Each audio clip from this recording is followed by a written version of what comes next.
Hey guys, what's good? Triple J Boxing. So today I'm going to talk about what I heard on the Boxing Voice a couple days ago. Someone brought up Dmitry Bivol and Nestor Gibbs, the host of the Boxing Voice. Pretty good YouTube channel, good podcast. I like how he brings on callers. So you got random people just talking trash. So it's entertaining. Been around for a while, so yeah, check it out. Good channel if you don't know. But yeah, Nestor, the channel host, said that Dmitry Bivol would lose to Terence Crawford. He would actually pick Terence Crawford to beat Dmitry Bivol, and they should go for that fight. And I disagree with that. Not saying that Terence Crawford doesn't have a chance, and not to say I wouldn't want to see it. I would, but if that fight were to happen, I would have to favor Dmitry Bivol, and I would have to put money on Dmitry Bivol if the odds were obviously close, because the odds are making, you know, if he's the heavy favorite, then there's really no point. But the reason why, and I don't know how serious he was about it. It could have just been an emotional reaction to what we just saw. He just beat Canelo. So you never know, right? But maybe when things settle down a bit, people will kind of come back to earth. But I'm not saying that Terence Crawford wouldn't have a chance, but I mean that'd be stepping up another weight class, and not only that, guys, totally different style. He wouldn't be able to implement the same things he was able to implement in the Canelo fight, because Canelo is totally different fighter with way slower feet, not even in the same league footwork wise as a Dmitry Bivol. Canelo is, that is. So I just think that there's a lot of guys at light heavyweight, a lot of guys at even super middleweight. When you go down the list, a lot of fighters would give Terence Crawford a harder fight than Canelo did, just because stylistically. Like, go down the list, we've seen Christian Mabili fight Lester Martinez. Lester Martinez is a sparring partner for Terence Crawford, and I think either of those men would have made would be a tougher fight for Crawford than Canelo was, just because the styles. And I'm not, and see that it's weird, because if you put Canelo against Lester Martinez or even Christian Mabili, stylistically, those guys would be easier for Canelo to face. Yet it would be harder for Crawford to face. So see how styles work, guys. Just because one guy beats one guy more easier doesn't mean everything. We've seen this many times throughout boxing. Just because you beat a guy worse than the other guy did doesn't mean you can beat that guy, right? And vice versa. So I just think that obviously Terence Crawford said he's probably not going to go to 175, but I mean, you never know. Uh, if he picks the right guy, he can definitely, and even if he stays at 168, 160, there's so many opponents and so many like different things that Terence Crawford can do with this big win. Why not get titles at 160?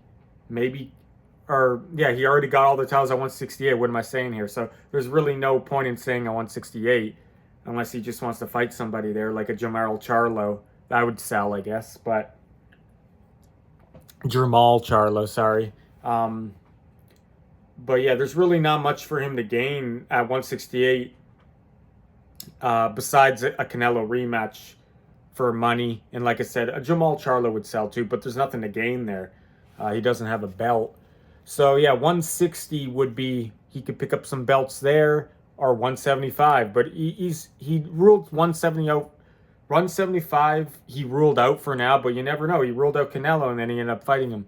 But I think that Dmitry Bivol would beat Canelo, or would beat Crawford, just because obviously it's totally different than Canelo, and we know that they both beat Canelo. But the thing with Dmitry Bivol is he's got reach, he's got height, he's got the size, and not only that, he's got the footwork, he's got a good jab. And what else does he do good?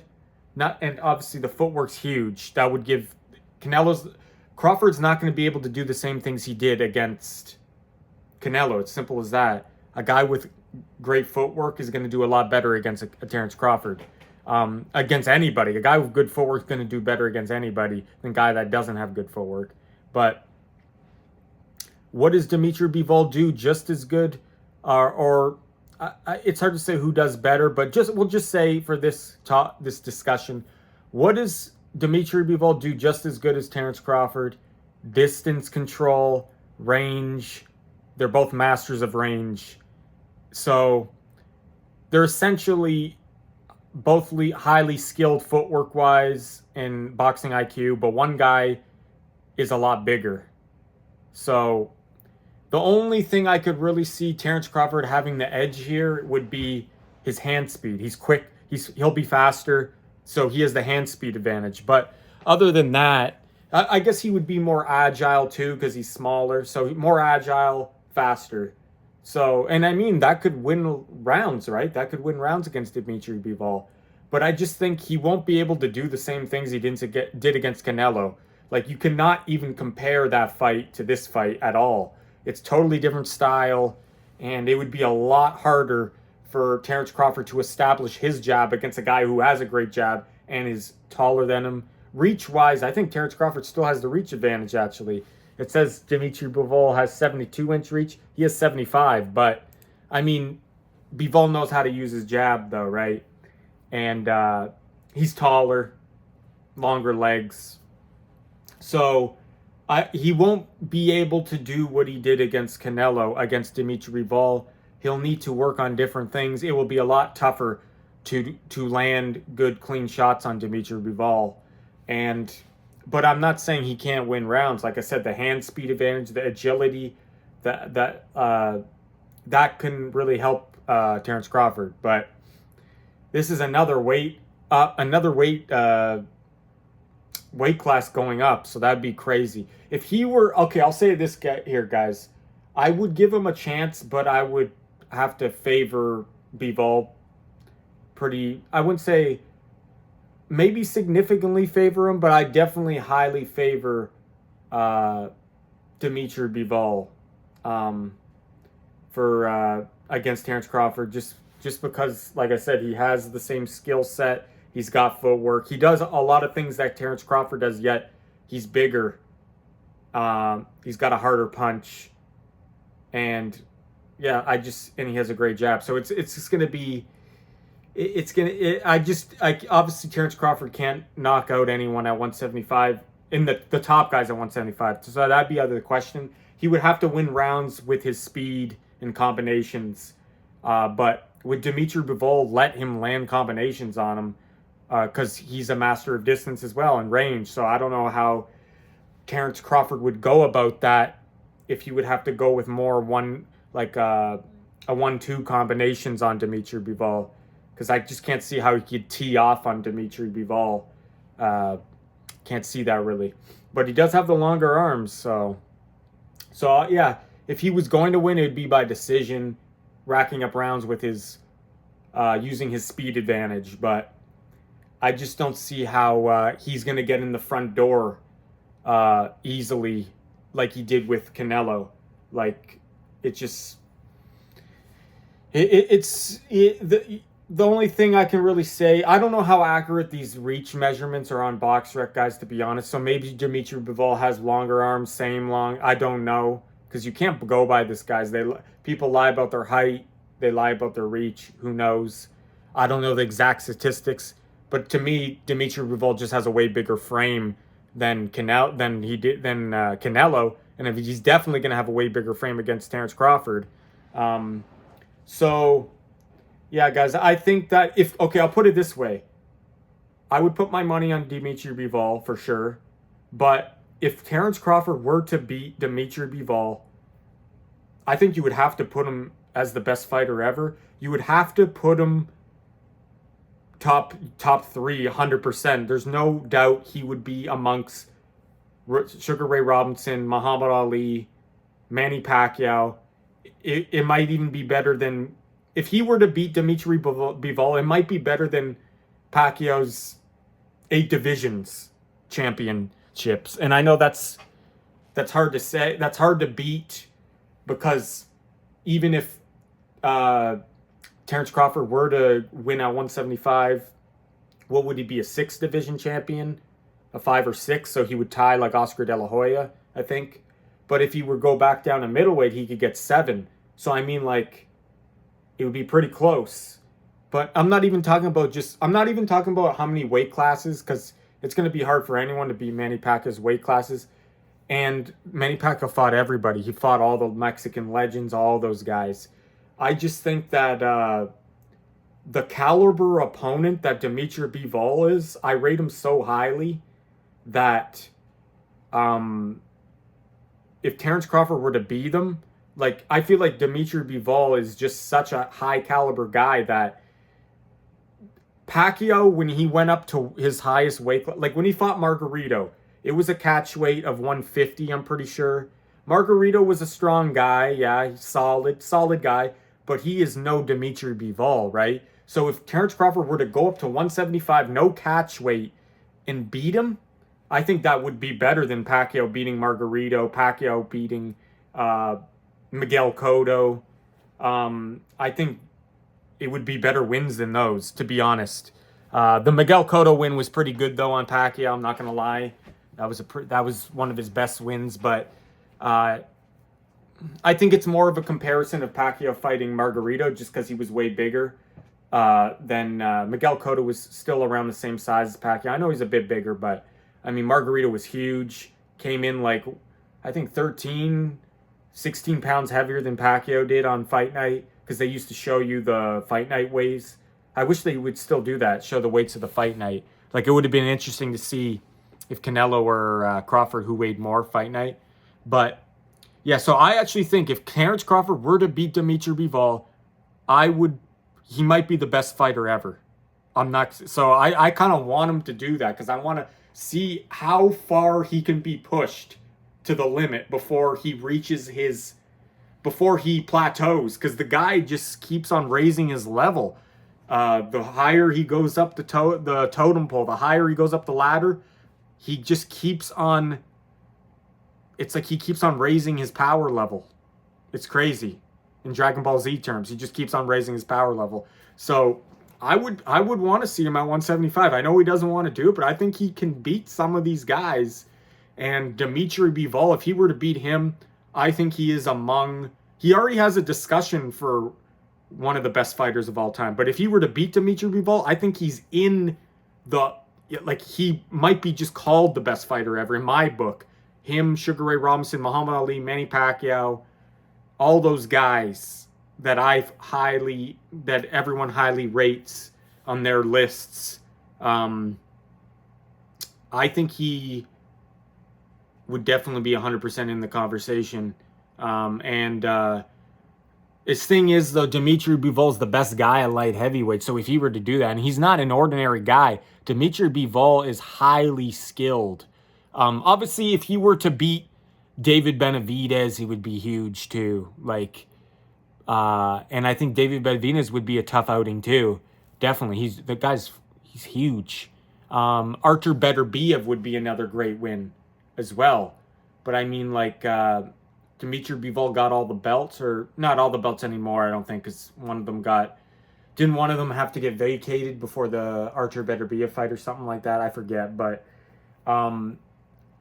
so obviously if you were to beat any of these guys, like David Benavidez, Artur Beterbiev, it would be huge, or Dmitry Bivol, but Dmitry Bivol would be the ultimate test. I think stylistically he would probably do better with an Artur Beterbiev, but Artur Beterbiev is just he's a monster. He's no Canelo. He does certain things like Canelo. He throws hard shots, breaks you down he throws a lot of shots that are very hard, but I still think he's better than Canelo. It's a higher weight class as well. I do think he possesses more attributes than Canelo does. So, but I still think Artur Beterbiev would be more favored towards Terence Crawford style. And David Benavidez, I think that would be in the middle. it'd still be a tough fight for Terence, but I think Dmitry Bivol is still the hardest guy to beat for anybody at light heavyweight, including Terence Crawford if he were to move up there. I think that'd be the hardest fight for him out of those three. So if he were to beat any of those three, that'd be incredible. But if he were to beat Dmitry Bivol, he is the best fighter ever, guys. And me personally, my best fighter ever, and I'm not a boxing historian. I haven't seen that many Sugar Ray Robinson fights. I know Muhammad Ali, he's in the top, seen his fights, but and me personally, I think Manny Pacquiao's the best fighter ever just because he came up from flyweight championship. He skipped a couple, I think 2 weight classes, so he could have been 10 weight class world champion. And I know not all of them were lineal titles. I think he only has 5 or 6 lineal, and then the other ones he just begot one of the belts. So it wasn't the man who beat the man, but I think in 5 or 6 it was the man who beat the man. So that's still more than anybody. So I just think for Pacquiao to do that, and his longevity of his career, it's incredible. Like what he just did when he beat Keith Thurman at his 40 years old, and Keith Thurman's no joke. And then he just came back, arguably beat Barrios. So the longevity too, and obviously he beat all the Mexican legends. He fought all the Mexican legends. He destroyed Miguel Cotto. Like not many people can say that, right? And to do that is just the way he did it too. Is his Pacquiao in his prime was just, he looked invincible. The only guy that could really put chinks in his armor at that time was Marquez. But even when he fought Marquez the first 2 times, Pacquiao still wasn't in full-fledged prime Pacquiao yet. Once Freddie Roach developed that right hand, that right hook of Manny Pacquiao, and he wasn't a one-handed fighter anymore, just the left, he became a complete fighter, and then he was essentially invincible for that 2007 to 2010. He was like invincible, essentially. So, yeah, his speed, his footwork was just incredible. Like Emmanuel Stewart, rest in peace. He was a great guy, great commentator, great trainer. He said, like, Manny's just a machine. I remember him saying that during one of the fights. He's a machine. He's a well-oiled machine. And so he's my top guy. But if Terence Crawford were to beat a guy like Dmitry Bivol, I might have to concede that, to be honest. That's how much I would highly rate this win if Terence Crawford were to do that. He's already one of the greatest fighters, not only of this generation. I think Terence Crawford could compete in any generation. But if he were to meet Dmitry Bivol, he might be the best fighter ever, period. But he's already in the discussion even without this. So that's just crazy. But we'll see, guys. We'll see if he actually wants to do it. See if he takes the bait there, or not take the bait, but let's see if like he says he doesn't want to do it. But I mean, him and Dmitry Bivol have some communication. They both like each other. Maybe they want to test each other against their skills, right? That would be so interesting. I'd definitely watch that, but I'd have to favor Dmitry Bivol. The guy's just a overall complete fighter. He's got it all, just like Terence Crawford does, but he's bigger. So that's what I have for today's video, guys. Let me know, do you think Terence Crawford could beat Dmitry Bivol? Let me know in the comments. This is Triple J Boxing. Thanks for watching. Take care.